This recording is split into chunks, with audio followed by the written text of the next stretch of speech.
Hey guys, I'm Sdanwolf. Welcome back to the channel. You guys, thank you so much for the support on that last video. You guys absolutely do not varnish your opinion. That was very interesting to hear you guys' take on the whole DLC debacle. As of recording this, Monday night at 7:15 p.m., we've not heard anything from Frontier. We don't even know if we will. Like, as far as some people are saying, like, I wonder if they're going to come out and acknowledge the whole DLC thing and kind of the feedback they've got on it. I don't know. Like, I've kind of been around Frontier a long time. That's not necessarily their style to kind of come out and acknowledge stuff like this. Maybe they will. But it takes a pretty big type of incident, like you know, Elite Dangerous Odyssey DLC type incident before they will really come out and say, like, hey, we missed the mark. But, you know, who knows? Maybe they will. Maybe they've grown and they've gotten, you know, new people in leadership positions. I don't know. But, you know, it's just kind of, everybody was kind of waiting to see if, now that the weekend was over, if they were going to put out any kind of little statement on the bug fixes and the whole DLC debacle. But haven't heard anything yet. May not hear anything, but we'll see. I don't know. It's the gaming industry. It's weird. You never know what'll happen, what will end up being said, what kind of lessons they'll take from this. But the lessons we're taking from this is it is time to almost move on from Wilderness Springs. I can really... The frames and the way that I'm kind of being bogged down on building right now, just because, you know, we're rolling up on 90,000 pieces. A couple little things I need to go over with you guys. With respect to the Grizzly River run, really kind of had to cut that short, like as far as the theming that we were thinking and its whole kind of like presence in the land. Not only from a pure just, you know, technical standpoint, my rig, and, you know, I'm running out of kind of like not patience with the whole process, but just it's beginning to really bog down and almost be a more aggravating to build in this map than it is fun. And I think when you get to that point, it's really kind of time to stop. What you're seeing here is we've got Rambukk, Silverette's little four-seater Vector Viking coaster that I've kind of plopped down here in the back to kind of help speed along the ending of this. And it's just, I don't have the space, and I don't have the wherewithal to really keep going with a bunch of theming on this.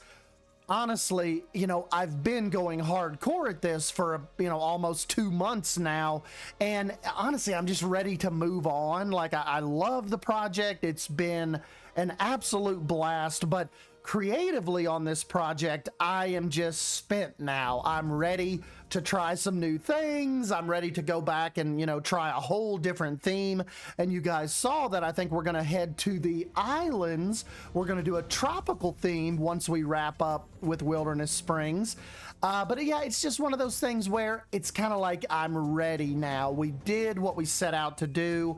I kind of hate here at the end, like we were mentioning with respect to Grizzly River Run, kind of cutting a little corners and just getting it done now. But you know, a lot of you guys might be like, well, why are you doing that? Why don't you just take a break from this park, and when you feel like coming back and tackling it, come back and, you know, revisit it when you really feel like putting that detail into it. The only problem with that is I'm afraid I'll never come back. Like, if I leave now and start on a whole new project, there might not be coming back to Wilderness Springs. That's kind of just the way my brain works. So I really want to see this finished. You'll see when we get into the real time, I have kind of just really thrown the foliage hammer at Grizzly River Run, and now I'm kind of I'm almost like prepping the area for the last major bring-in, which will be the Phantom Manor facade and the implied dark ride.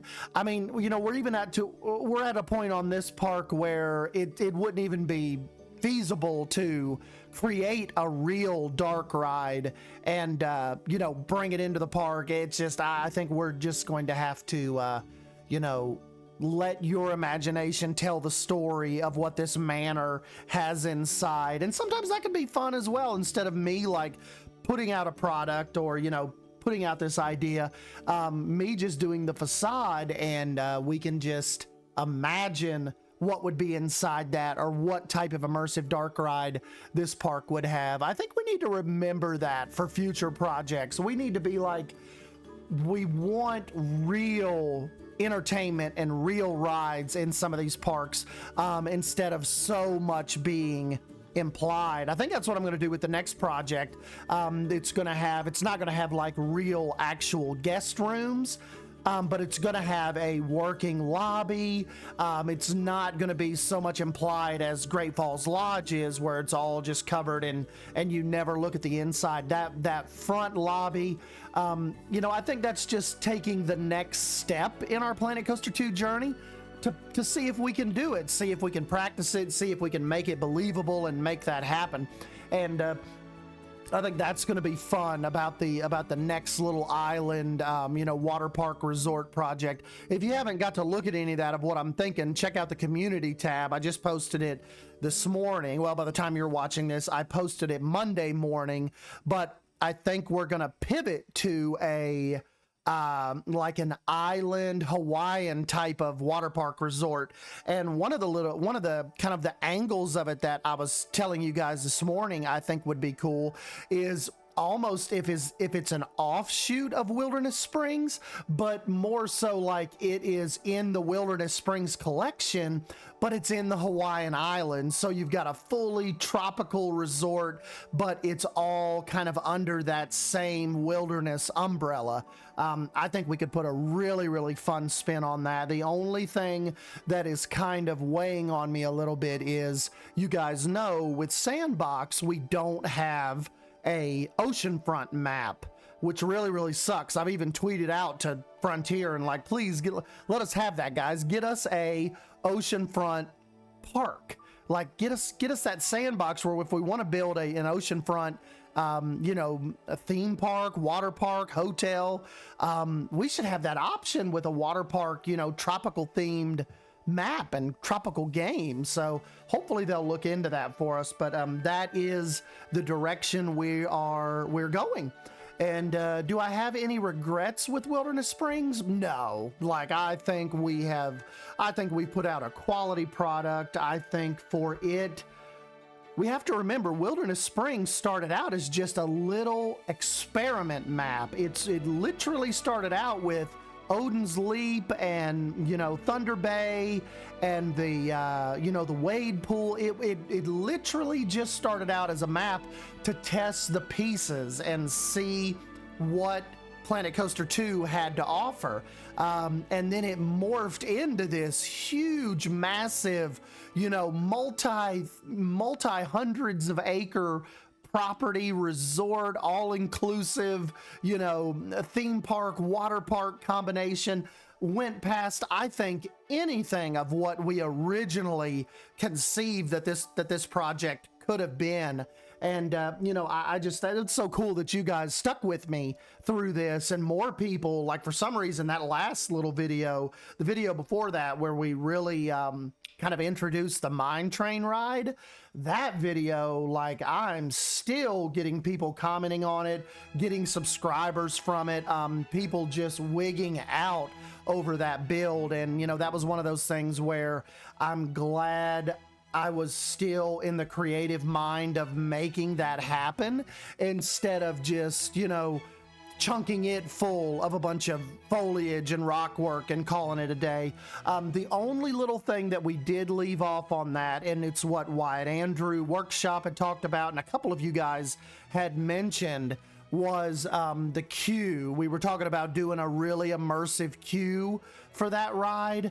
Probably not going to happen now, just like I said, with me kind of wanting to wrap this up and move on and get you guys some new content out there and just take a fresh look around. It's crazy, like when I was jumping into the tropical map just to see like what the paint textures look like and the water and, you know, just what the whole vibe of that tropical map's like, you wouldn't believe how fast everything seems now. You know, going back from a 85,000 piece map to an open map. It is insane how bogged down the build process is in Wilderness Springs right now, just because it's so massive and there's so many things going on. Like, I almost have to turn down the mouse settings in the new map just because everything is moving so quick I can't keep up with it. I am used to such a delay and almost just like a built-in lag that Wilderness Springs has at this point. That, yeah, the new map it's just too fast. And, you know, that's when I'm thinking like, okay, yeah, it is. We've had a good run, but it is time to finish Wilderness Springs up for them and let's leap into something new, take us down to some warmer weather. My only regret is too, I wish they had snow. I wish we could see Wilderness Springs in the snow. So hopefully that's something that will come one day. You know, we know Planet Zoo has it. Not sure why that hasn't made that leap over to Planet Coaster yet. But hopefully that is coming. You know, we'll just kind of see how that goes. But anyways, let's jump over to the real time. Let's look at all of this collectively and kind of talk about this last little area and, you know, what we think as far as this ending goes for Wilderness Springs. So hold on one sec. We'll jump over there. All right, guys. So here we go. Real-time view. This is how the park sits as of Monday, December 16th. And this is kind of what I was talking about. The Grizzly River run is kind of just, you know, I didn't do nearly of what I was originally going to do on it. But, you know, also too, I think it could be, it's almost like one of those projects that it's so fun. Like the whole Grizzly Peak area in Disney's California Adventure. It's almost one of those things where I want to go back and do it again one day, but just do it on its own map. Like, not try to incorporate it in, like, you know, a giant theme park, but really just go in one day. I can't even remember the guy's name, but he did it in the original Planet Coaster. What is his name? I don't want to say Mufu T, but it could have been, where he went in and recreated Grizzly River Run. Like, I mean, like an insane one-to-one recreation. I think that would be fun to go in and do one day. Like, really just go in and try to do that whole area and that whole ride justice, and not try to just squeeze it in at the end of a, you know, at the end of a life cycle of a theme park project we're in the middle of. You know, even kind of same thing we said about maybe doing Seven Dwarfs Mine Train one day, where this was originally kind of going to be that and heavily influenced by that.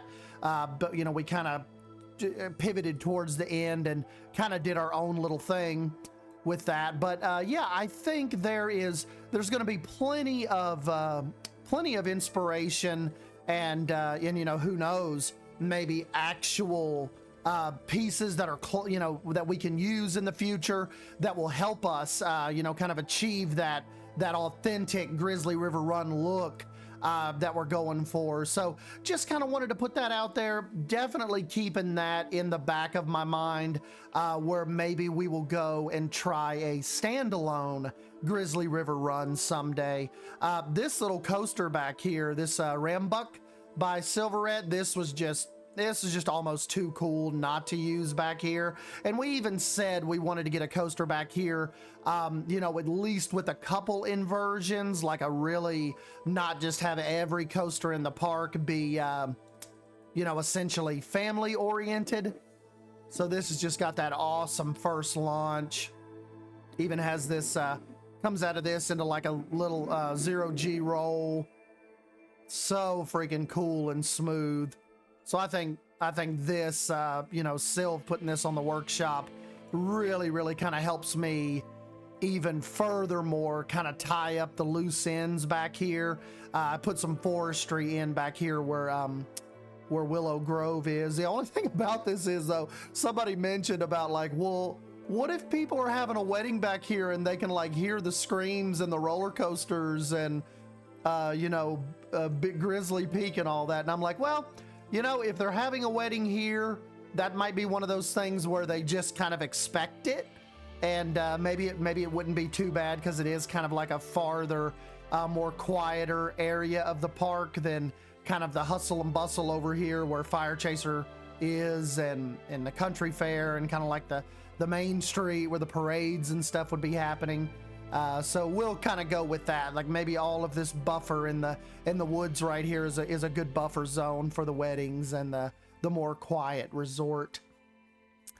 This is what you saw a lot of work being done on the time lapse is, to put Silverette's coaster back there, I had to reroute the train. So we kind of cut this little piece of land in half here, and you'll also even have a little bit of Grizzly River Run raft interaction right here before it kind of goes into that last little tunnel that takes it back over to the station. So I figured we could probably theme this up pretty cool, get something going over there, definitely some foliage and rock work. But also doing that, it opened up an excuse to do another very, very fun here it comes, another really, really fun train underpass. And so we have a couple of these in the park, and like I said, I am always looking forward to theming stuff like this where the guests can just walk right under that and kind of come back here into Rambukk's area back here. And then of course we'll do some foliage and rock work and kind of shore this up back here. Maybe even do like a little pond kind of on this side, and get it all connected and ready for the guests. And the last little area kind of on our hit list is maybe do a restaurant right here. And if I don't build a restaurant, I was thinking maybe do an axe and barrel over here, so the water park and the theme park could both have an axe and barrel restaurant. And then over here is kind of going to be where it's kind of going to be the Phantom Manor area. That's kind of what'll preside over this area when you make your way across the big boardwalk, which I didn't really want to have to do, but I can't get rid of that water. See, that doesn't work. And a lot of people said just use the demolition tool and just turn on lakes. That doesn't, it's some kind of bug they're going to have to work out, because that does not get rid of the water. But yeah, so kind of save this last little area for Phantom Manor, and the little last kind of like area, the little purveyors area. And yep, so that is what we are thinking. Wilderness Springs is almost ready to call it a day, and we will move on to, like I said, some tropical waters. I am so proud of this park and what we were able to do, and just kind of pushing the boundaries of the game, and so early in the the lifespan of the game, and already we're able to do stuff like this where you've got a water park on one side and a theme park over on the other side. And you can just imagine, like, okay, say you didn't do this, there's no highway and no water park. If you just wanted all of this to be one giant theme park, that is possible as well. And I just think that's just so freaking fun. I love this late afternoon shot. Forget a lot of you guys say we never change from that noon shot. So kind of, before we go, let's see what everything looks like in the dark. We haven't even done our a fireworks show yet either. And I have no lights out here on the Wilderness Springs sign. So see, there's a lot of little things we kind of need to clean up before it's ready for its last final workshop version. See the monorail go by with its little lights on. Very, very cool. We need to put some lights on the highway. Really, the only lights are kind of right here at the entrance of the resort. So we'll get the highway lit up. We have got to get some more, we've got to get some more road markings. Yeah, there's just, there's a lot, you know, even after Phantom Manor is done, there's a lot of little cleanup work that needs to go on. Need to get some lights. We need to, actually get some lights on, Fire Chaser. You know, I like these little guys right here. Let me see if I can find it for you while we're thinking of it.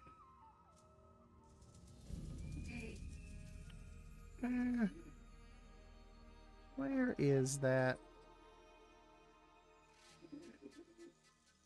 It's kind of like a... Oh, these little guys. They put off a really, really cool glow, but they don't like flood the whole area. So see, we could, you can actually hide them pretty well. So if we wanted some lighting out here, but we didn't want it to, like, you know, where the guests could see it. And then let's see if maybe we could do some stronger uplighting just for the coaster. I like this orange type of glow. Kind of sink this into the rocks a little bit. Yeah, just see if we can light Fire Chaser up a little bit. In case we got people over here in the evening. Yeah, we'll just hide these little guys.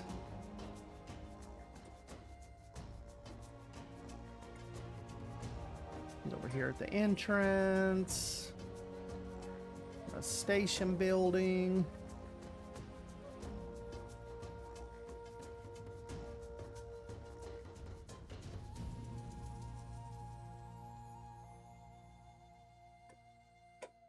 There we go.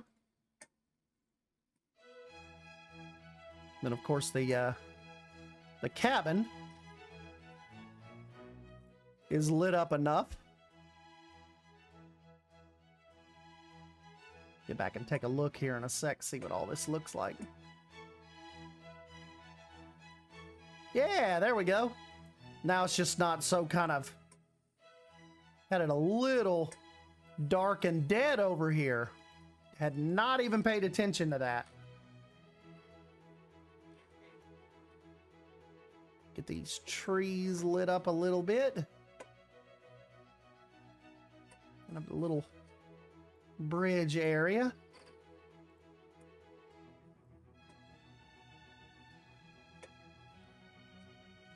Much better, much better.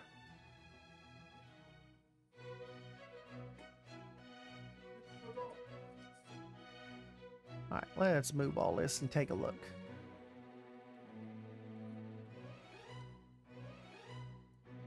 There we go. So see, a lot of little work like that still left to do. Like I very, very rarely am looking around the park at night, because, you know, when I'm in here, I'm building, you know, trying out different ideas. You know, we could probably do the same thing actually to our little mine train coaster.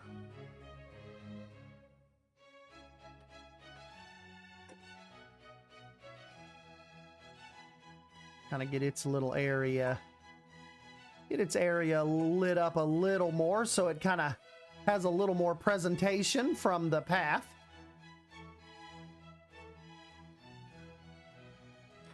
Got some really good moonlight shots over here too.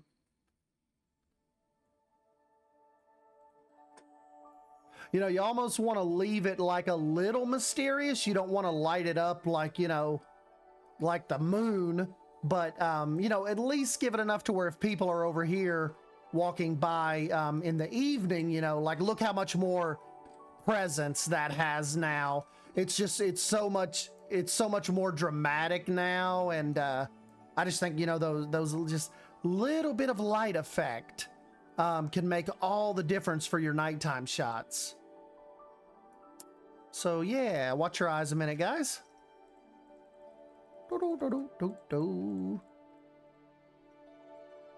And like I said, we still have a little bit of work left to do, but I'm just ready, kind of ready to move on and get into some new adventures with you guys. And I hope you'll join me. I know a lot of you guys may not be into the resort water park side of things, but I think this tropical build it's going to lend itself better and kind of let me like flex our creative muscles in a water park setting again. Now, like all that we've learned from Wilderness Springs and you know, like the layouts and the slides, you know, are fixed now. So, you know, we've learned a lot about what looks good as far as what translates into the game good as far as the resorts go. Like, we know that looks really good, but, you know, I also won't have it in the back of my head that we have to design a theme park, you know, as all of this is finishing up. So really looking forward to jumping in and starting that adventure with you all, but also at the same time getting over here and giving Wilderness Springs a proper wrap up. So anyways, guys, I'm Sdanwolf. As always, thank you for stopping by and hanging out with me. Let me know if you have any questions down below. Don't forget, if you're on PC, you can jump on the workshop and download this. And if you follow Yan, I think it's YANN, just search for that, BK and Planet Coaster. You'll see his page. He is actually working and has done a lot of testing on getting people on console back into parks like this. So he has a little bit of a workaround, and I'm going to link that video in the description box below. So go check his video out on console complexity and how to get larger parks. You know, as long as they're, I think it's like one of the stipulations is as long as they're on like the main workshop page, you can bypass the console complexity meter. So definitely go check that video out and give him a follow. And yeah, I will catch you guys in the next video. See ya.